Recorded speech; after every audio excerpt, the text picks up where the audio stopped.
Hello दोस्तों, आपका स्वागत है हमारे चैनल पर। आप सभी कैसे हैं? उम्मीद करता हूं कि आप सभी अच्छे होंगे और स्वस्थ होंगे। आज हम लोग प्रतिशत से संबंधित कुछ प्रश्नों को बनाएंगे जो इस प्रकार से है। तो देखिए, एक नंबर में यहाँ बोला गया है कि राम के पास 2500 रुपया था। उसने अपने धन का 40% खर्च कर दिया। उसने कितने रुपये खर्च किए? ठीक है, यहाँ पर खर्च जो है, जो उन्होंने खर्च जो किया है वो प्रतिशत में दिया गया है। हमें उन्हें निकालना है कि उन्होंने कितने रुपये खर्च किए। ठीक है, तो यहाँ पर जो राम के पास कुल जो धन है, कुल धन वो कितनी है? 2500 रुपया। ठीक है, उनके पास 2500 रुपया है और उन्होंने अपने धन का 40% खर्च किया। ठीक है, तो यहाँ हम लिखेंगे प्रतिशत खर्च बराबर कितनी? 40%। ठीक है, तो हमें निकालना है कि उन्होंने कितने रुपये खर्च किए। ठीक है, तो हम यहाँ पर लिखेंगे खर्च बराबर। ठीक है, तो कितना करता है?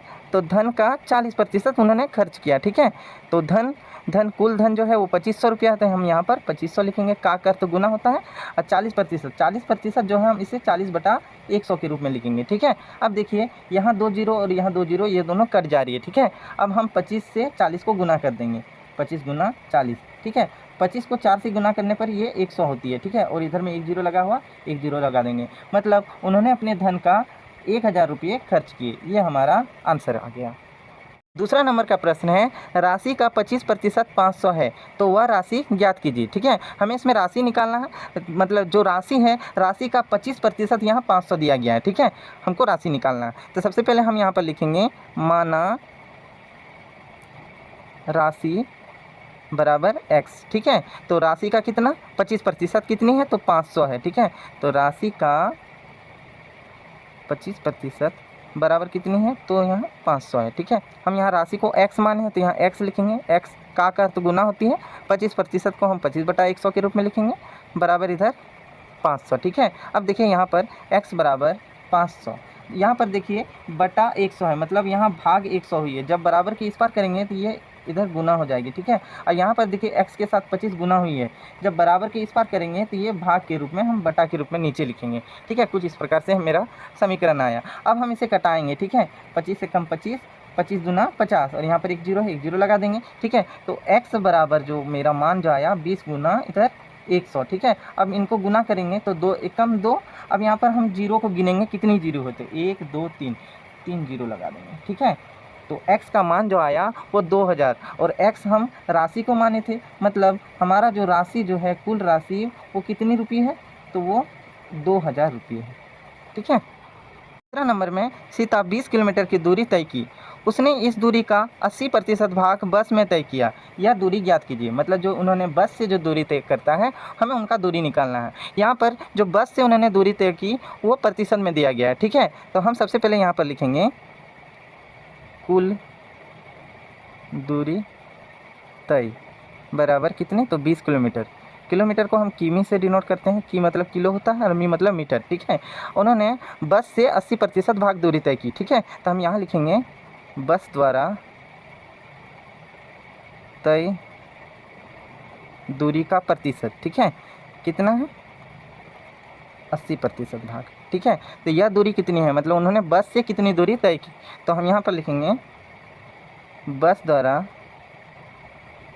तय दूरी। ठीक है, यहाँ बस द्वारा जो तय दूरी है वो प्रतिशत में है।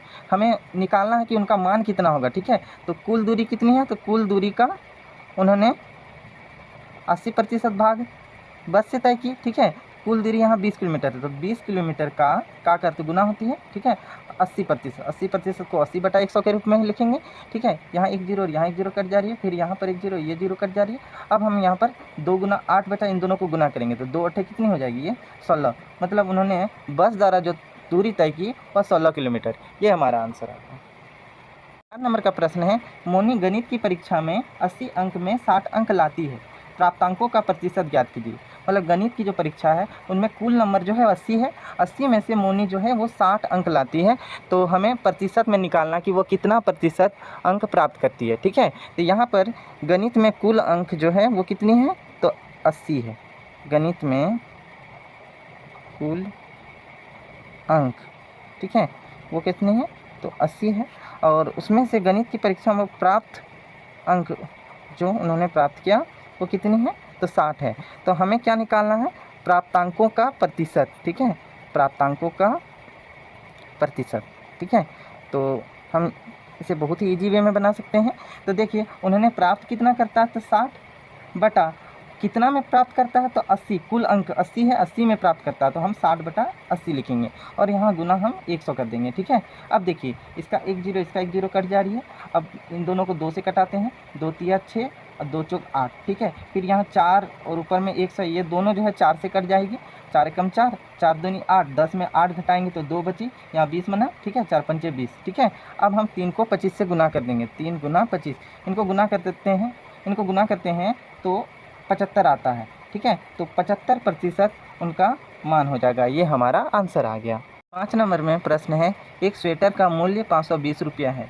मीना 25% छूट पर इसे खरीदती है, मतलब डिस्काउंट जो उन्हें मिलता है वो 25% का मिलता है। तो छूट की राशि ज्ञात कीजिए। हमें छूट जो मिला वो प्रतिशत में दिया गया है, तो हमें उसका मूल्य निकालना है कि छूट की जो मूल्य है, राशि है, वह कितनी है। ठीक है, तो हम सबसे पहले यहाँ पर लिखेंगे एक स्वेटर का मूल्य,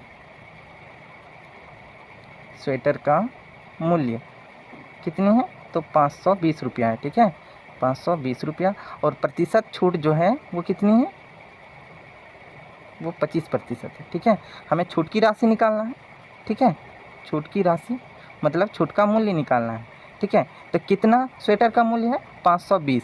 अब 520 का कितना प्रतिशत छूट है, तो 25% छूट है। ठीक है, तो ये 520 का 25%, हम इसका मान निकालेंगे। ठीक है, 520 का अर्थ गुना होती है। अब यहाँ 25% है, हम इसे 25 बटा 100 के रूप में लिखेंगे कुछ इस तरह से। ठीक है, अब देखिए यहाँ पर इसका 1 0, इसका 1 0 कट जा रही है। अब इन दोनों को कटाते हैं, ये दोनों 5 से कट जाएंगे, 25 25, 5 दूनी 10, फिर इन्हें हम 2 से कटाते हैं, तो 2 कम 2, यहाँ पर देखिए 5 है तो 2 दूनी 4, 5 में 4 घटाएंगे तो 1, यहाँ 12 बनी, 2 छक 12। ठीक है, अब देखिए यहाँ 26 को हम 5 से गुना करेंगे, 26 गुना 5। ठीक है, 5 छक 30 के 0 हाथ में बचा 3, 5 दूनी 10 और 3 13, मतलब छूट की जो कुल राशि है वो कितनी है, 130 रुपया। इतना रुपया हमें इसमें छूट मिल रहा है। ठीक है, 6 नंबर में, एक दुकान में 75 साड़ियाँ थी, इनमें 50 बिक गई, तो कितनी प्रतिशत साड़ी बच गई, मतलब साड़ी जो बची उनका हमें प्रतिशत में निकालना है। ठीक है, तो सबसे पहले यहाँ पर जो दिया गया हम उसे लिखेंगे। ठीक है, तो कुल साड़ियों की संख्या,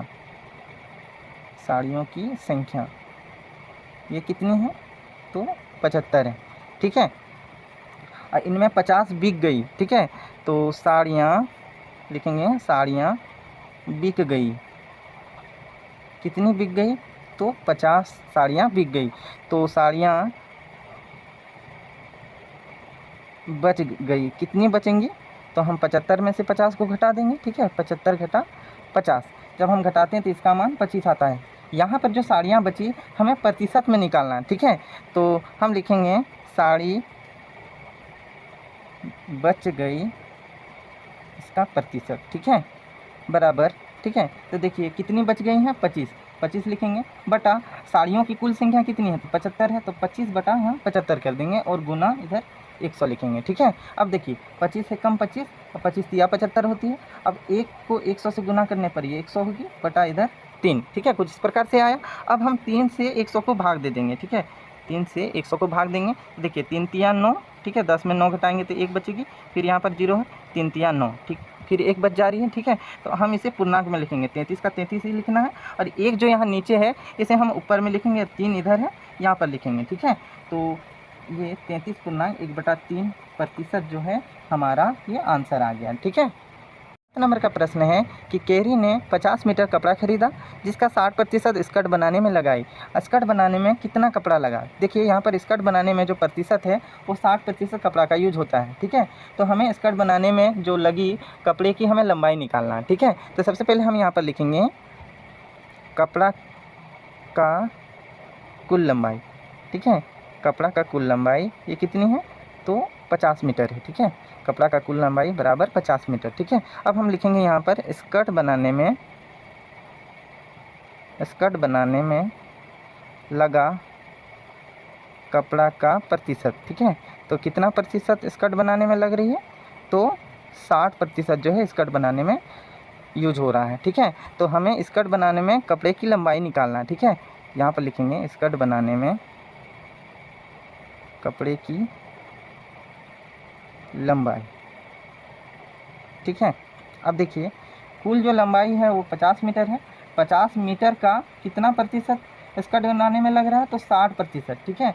तो हम 50 मीटर, मीटर यहाँ पर नहीं लिखेंगे, का गुना होती है, और 60% को हम 60/100 के रूप में लिखेंगे, ठीक है। अब देखिए इसका 1 जीरो, इसका 1 जीरो कट जाएगी, फिर यहाँ 1 जीरो, यहाँ 1 जीरो कट जाएगी, तो 5 को 6 से गुना करेंगे तो 5 6 30 हो जाती है, ठीक है। तो स्कर्ट बनाने में जो कुल लंबाई जो लगती है कपड़ा का वो 30 मीटर, ये हमारा आंसर आ गया। नंबर का प्रश्न है कि एक विद्यालय के वर्ग दशम में कुल विद्यार्थियों की संख्या 50 है, जिसमें 40 लड़कियां हैं, लड़कों का प्रतिशत ज्ञात कीजिए, ठीक है। हमें लड़कों का प्रतिशत निकालना है, तो सबसे पहले तो हमें लड़कों की संख्या निकालना पड़ेगी, ठीक है। तो हम यहाँ पर लिखेंगे कुल विद्यार्थियों की संख्या, ठीक है।